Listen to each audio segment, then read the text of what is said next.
സമ്പൂർണമായ സ്ത്രീ ജീവിതത്തിന്. ആയുർവേദ വകുപ്പും റേഡിയോ മാറ്റുലിയും സംയുക്തമായി അവതരിപ്പിക്കുന്ന ആരോഗ്യ ബോധവൽക്കരണ പരിപാടി.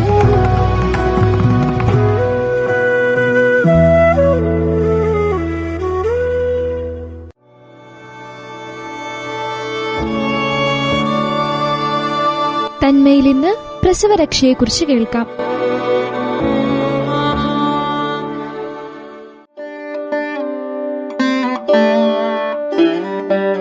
വിവരങ്ങൾ പങ്കുവയ്ക്കുന്നത് മാനന്തവാടി W ആയുർവേദ സ്ത്രീരോഗ സ്പെഷ്യാലിറ്റി ക്ലിനിക്കിലെ ഡോക്ടർ ശ്രുതി EJ. നമസ്കാരം, എല്ലാവർക്കും തന്മയ പ്രോഗ്രാമിലേക്ക് സ്വാഗതം. ഇന്ന് നമ്മൾ സംസാരിക്കുന്നത് പ്രസവരക്ഷയെ പറ്റിയാണ്. പ്രസവരക്ഷയെപ്പറ്റി ഒരുപാട് അശാസ്ത്രീയതകളും ചർച്ചകളും ഒക്കെ നിലനിൽക്കുന്ന ഒരു സമയമാണിത്.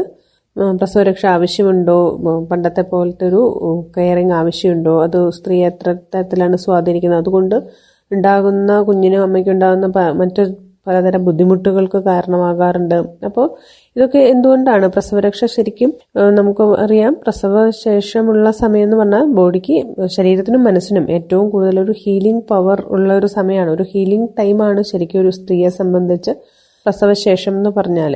പ്രസവശേഷമുള്ള ഒരു 1.5 മാസം ഒരു കംപ്ലീറ്റ് ആയിട്ടുള്ള ഒരു നല്ലൊരു കെയറിങ്, അത് പൂർണ്ണമായി റെസ്റ്റ് എടുക്കലൊന്നും അല്ലാതെ ശരീരത്തിന് വന്ന മാറ്റങ്ങൾ വളരെ ആരോഗ്യകരമായി ഒരു പ്രസവത്തിന് ഗർഭിണിയാവുന്നതിന് മുൻപുള്ള അവസ്ഥയിലേക്ക്, ചിലപ്പോൾ അതിനേക്കാളും ആരോഗ്യകരമായി തിരിച്ചു കൊണ്ടുപോകുവാൻ നമുക്ക് കൃത്യമായ പ്രസവരക്ഷ കൊണ്ട് സാധിക്കും. ഒരുപാട് മാറ്റങ്ങൾ ഗർഭകാലത്ത് സ്ത്രീക്ക് വന്നു ചേരാറുണ്ട്, ശാരീരികമായിട്ടും രക്തത്തിന്റെ അളവില്, യൂട്രസിന്റെ വലുപ്പത്തില് ഒക്കെ.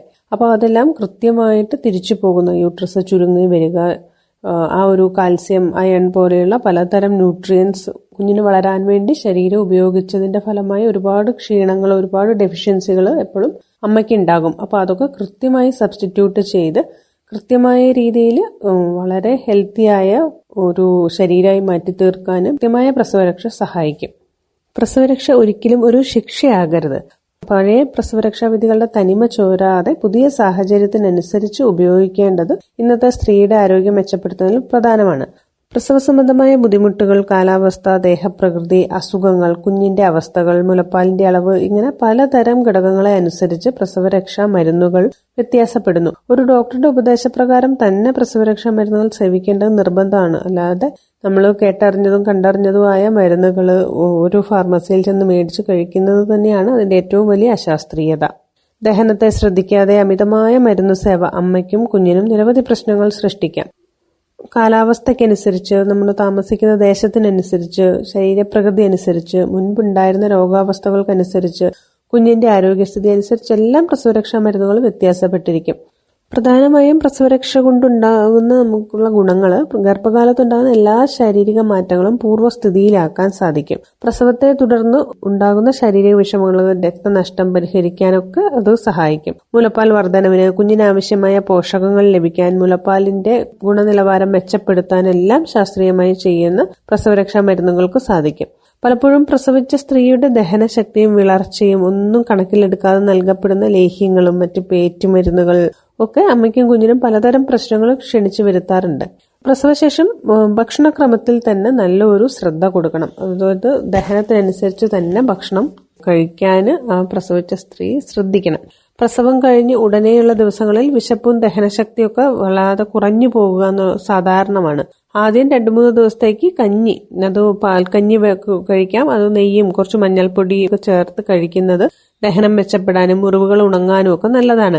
വെളുത്തുള്ളി, കുരുമുളക്, ഇഞ്ചി, കുടംപുളി ഇവയൊക്കെ ചേർത്ത് അരച്ച് ചമ്മന്തി പോലെ കൊടുക്കുന്നതും ഇതിന്റെ കൂടെ നല്ലതാണ്. കുടംപുളിയൊക്കെ ഇത്തരത്തിലുള്ള ഒരു യൂട്രൈൻ കൺട്രാക്ഷനെ കുറയ്ക്കുകയും കുറച്ചുകൂടെ യൂട്രൈൻ ക്ലീനിങ്ങിനെ, ഉള്ളിൽ കെട്ടി നിൽക്കുന്ന ബ്ലഡിനെ പുറത്തു കളയാനും ഒരു കൃത്യമായ ഗർഭാശയം ചുരുങ്ങാനും ഒക്കെ സഹായിക്കും മരുന്നുകളാണിത്. ദഹനം മെച്ചപ്പെടുത്താൻ സഹായിക്കുന്ന മരുന്നുകളാണ്. ഇഞ്ചിനീര്, തേൻ ചേർത്ത് ആദ്യ ഒരു 3 ദിവസങ്ങളിൽ നൽകുന്നത് ഇത്തരം ഒരു ദഹന പ്രശ്നങ്ങളെല്ലാം പരിഹരിക്കാനും അമിത ബ്ലീഡിംഗ് വരാതിരിക്കാനും ഒക്കെ സഹായിക്കുന്ന വളരെ ഫലവത്തായ ഒരു മരുന്നാണ്. 4-5 ദിവസം കഴിഞ്ഞ് സാധാരണ ഭക്ഷണക്രമത്തിലേക്ക് വരാം. എങ്കിലും 2 ആഴ്ചത്തേക്ക് മത്സ്യമാംസങ്ങളൊന്നും ഉപയോഗിക്കാതിരിക്കുന്നതാണ് നല്ലത്. മോര് കാച്ചി ഉപയോഗിക്കുന്നത് ഈ ആദ്യ 1-2 ആഴ്ച നല്ലതാണ്. പച്ചക്കറികളെല്ലാം ഉപയോഗിക്കാം. ഭക്ഷണത്തിൽ എരിവ്, പുളി, ഉപ്പ് എന്നിവ കുറയ്ക്കുക. പാലുണ്ടാവാൻ ചിലർ ചൂര, അയില, മീനുകളൊക്കെ ഉപയോഗിക്കുന്നത് പക്ഷെ പലപ്പോഴും കുഞ്ഞിന് വയറുവേദന ഉണ്ടാക്കുന്നതായി കണ്ടിട്ടുണ്ട്.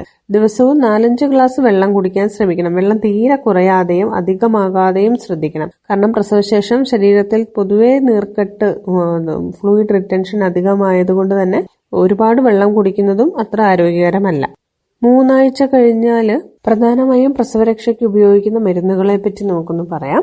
പ്രസവശേഷം ഉടനെ അരിഷ്ടങ്ങൾ പലതരത്തില് കഴിക്കാറുണ്ട്. ജീരകാരിഷ്ടം, ദശമൂലാരിഷ്ടം, ധന്വന്തരാരിഷ്ടം, സൂതികാമൃതം, ഇങ്ങനെ പലതരത്തിലുള്ള അരിഷ്ടങ്ങള് ധന്വന്തരം ഗുളികയും ചേർത്ത് കഴിക്കാറുണ്ട്. പൊതുവെ ജീരകാരിഷ്ടം, ദശമൂലാരിഷ്ടം ചേർത്താണ് കഴിക്കാറ്.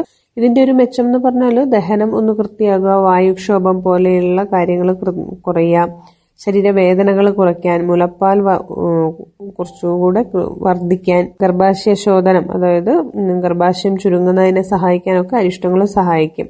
അപ്പോൾ എപ്പോഴും അസിഡിറ്റി കൂടുതലുള്ളപ്പോഴും വല്ലാതെ നെഞ്ചരിച്ചിൽ പോലെ തോന്നുന്നവരൊക്കെ, മുൻപ് അത്തരം ബുദ്ധിമുട്ടുകൾ ഉണ്ടായിരുന്നവർ അരിഷ്ടങ്ങൾ പരമാവധി ഉപയോഗിക്കാതിരിക്കുന്നതാണ് നല്ലത്. ദഹനം മെച്ചപ്പെടുത്താനുള്ള കാര്യങ്ങൾക്കാണ് പ്രസവശേഷം ഉടനെ കഴിക്കുന്ന മരുന്നുകളുടെ ഏറ്റവും പ്രധാന ഒരു ഉദ്ദേശം.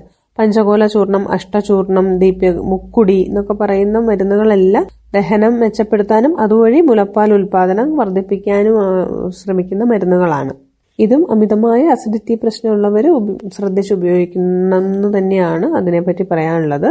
പിന്നെ കഷായം, ആദ്യത്തെ ഒരാഴ്ച കഴിഞ്ഞ്, ഒരു 5-8 ദിവസം കഴിഞ്ഞിട്ട് കഷായം ഉപയോഗിക്കുന്നതാണ് എപ്പോഴും നല്ലത്. പൊതുവെ നമ്മൾ ധന്വന്തരം കഷായം, നാഡീ കഷായം ഒക്കെയാണ് ഉപയോഗിക്കാറ്. അതിൽ ക്ഷീരബല 101 അല്ല ധന്വന്തരം 101 തുള്ളി, 5 തുള്ളി രാവിലെയും വൈകുന്നേരവും ചേർത്ത് ഭക്ഷണത്തിന് മുൻപാണ് കഷായം കഴിക്കാറ്. പലപ്പോഴും കുപ്പിക്കഷായം ഉപയോഗിക്കുന്നതിനേക്കാൾ മരുന്നുകൾ അതുപോലെ വാങ്ങി കഷായം തിളപ്പിച്ച് വറ്റിച്ച് കഴിക്കുന്നതാണ് എപ്പോഴും പ്രസവശേഷം ഹെൽത്തി ആയിട്ടിരിക്കുക. കുപ്പിക്കഷായം ഉപയോഗിക്കുന്നവർക്ക് പലതരം അസിഡിറ്റി പ്രശ്നങ്ങൾ, കുഞ്ഞിന് വായുവിന്റെ പ്രശ്നങ്ങളൊക്കെ പൊതുവെ കാണാറുണ്ട്. ലേഹ്യം പലതരത്തിലുള്ള പല ഗുണത്തിലുള്ള ലേഹ്യങ്ങളൊന്നും വിപണിയിൽ അവൈലബിൾ ആണ്. പ്രധാനമായും വിതാരിയാദി ലേഹ്യം, അശ്വഗന്ധാദി ലേഹ്യം, തെങ്ങിൻ പൂക്കുലാദി ലേഹ്യം, ശവനപ്രാശം, പഞ്ചജീരകകുടം, മാതൃകൽപ്പം, കുറിഞ്ഞിക്കുഴമ്പ്, പുളിങ്കുഴമ്പ്, ഇതുപോലെ പല പേരിലുള്ള ലേഹ്യങ്ങൾ നമ്മൾ കഴിക്കാറുണ്ട്. ഇതിൽ പുളിങ്കുഴമ്പ്, കുറിഞ്ഞിക്കുഴമ്പ് എന്നൊക്കെ പറയുന്ന മരുന്നുകൾ കുറച്ചുകൂടെ ആദ്യ അവസ്ഥയിൽ, അതായത് പ്രസവശേഷം കഴിഞ്ഞ് ഒരു 1-2 ആഴ്ചയ്ക്കുള്ളിൽ തന്നെ കഴിക്കാവുന്ന ലേഹ്യങ്ങളാണ്. അതിന്റെ ഒരു ഉദ്ദേശം നേരത്തെ നമ്മൾ പറഞ്ഞതുപോലെ ഗർഭാശയം ചുരുങ്ങുന്നതിനെ എല്ലാം സഹായിക്കുന്ന കുറച്ച് മരുന്നുകളാണ് അതിനകത്തുള്ളത്. പക്ഷെ വിതാരിയാദി, അശ്വഗന്ധാദി ലേഹ്യം പോലെയുള്ളത് കുറച്ചുകൂടെ നറിഷ്മെന്റ് കൊടുക്കുന്ന ലേഹ്യങ്ങളായതുകൊണ്ട് ഒരു 3 ആഴ്ചയ്ക്ക് ശേഷം കഷായം, അരിഷ്ടങ്ങൾ കഴിഞ്ഞതിന് ശേഷം ഉപയോഗിക്കുന്നതായിരിക്കും നല്ലത്. എല്ലാ മരുന്നുകളും കൂടെ ഉപയോഗിക്കുന്നത് ദഹനത്തെ ഒരുപാട് പ്രശ്നത്തിലാക്കുന്നത് കൊണ്ട് മരുന്നുകൾ കൃത്യമായിട്ട് അവരവരുടെ ദഹനശക്തിക്ക് അനുസരിച്ച് കൃത്യം ഉപയോഗിക്കാൻ ശ്രദ്ധിക്കുക. അതിനാണ് നമ്മൾ നേരത്തെ ഡോക്ടറുടെ ഒരു കൺസൾട്ടേഷനോട് കൂടെ തന്നെ പ്രസവരക്ഷാ മരുന്നുകൾ ഉപയോഗിക്കാൻ പറയുന്നതിന്റെ ഒരു പ്രാധാന്യം. തീരെ പാല് കുറവാണെങ്കിൽ പൊതുവെ വിതാരിയാദി ലേഹ്യമൊക്കെയാണ് കുറച്ചുകൂടെ നന്നാവുക. തീരെ മെലിഞ്ഞിരിക്കുന്നവരാണെങ്കിൽ അശ്വഗന്ധാദി ലേഹ്യം, അജമാംസ രസായനമൊക്കെ ഉപയോഗിക്കാം. നടുവേദന പോലെയുള്ള വേദനകളൊക്കെ അധികം ഉണ്ടെങ്കിൽ പഞ്ചജീരകഗുണം, തെങ്ങിൻ പൂക്കുലാദി ഒക്കെ ഉപയോഗിക്കാം. പിന്നെ ലേഹ്യം കഴിക്കാൻ തീരെ താല്പര്യം ഇല്ലാത്ത ചിലവർ ഉണ്ടാകാം. അപ്പൊ അവർക്ക് ലേഹ്യം തന്നെ നിർബന്ധമായിട്ടും കഴിക്കണമെന്നില്ല.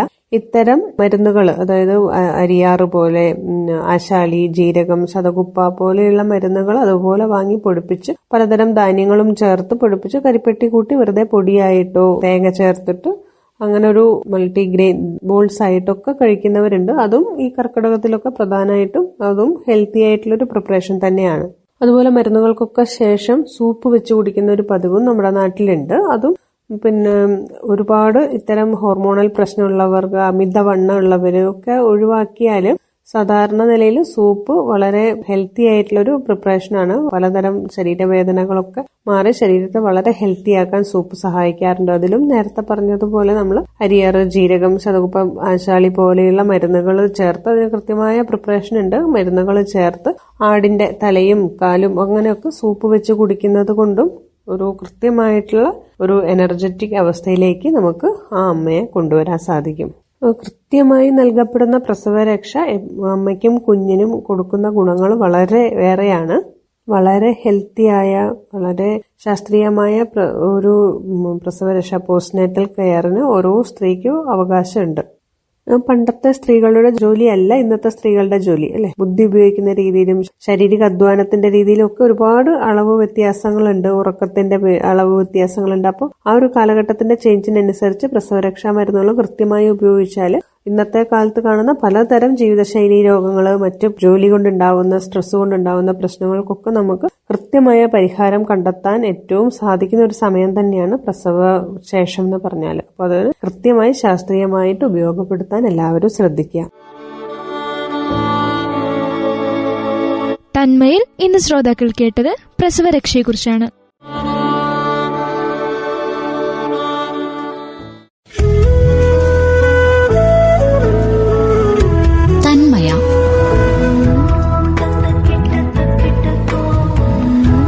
ആരോഗ്യപൂർണമായ സ്ത്രീ ജീവിതത്തിന് ആയുർവേദ വകുപ്പും റേഡിയോ മാറ്റുലിയും സംയുക്തമായി അവതരിപ്പിക്കുന്ന ആരോഗ്യ ബോധവൽക്കരണ പരിപാടി.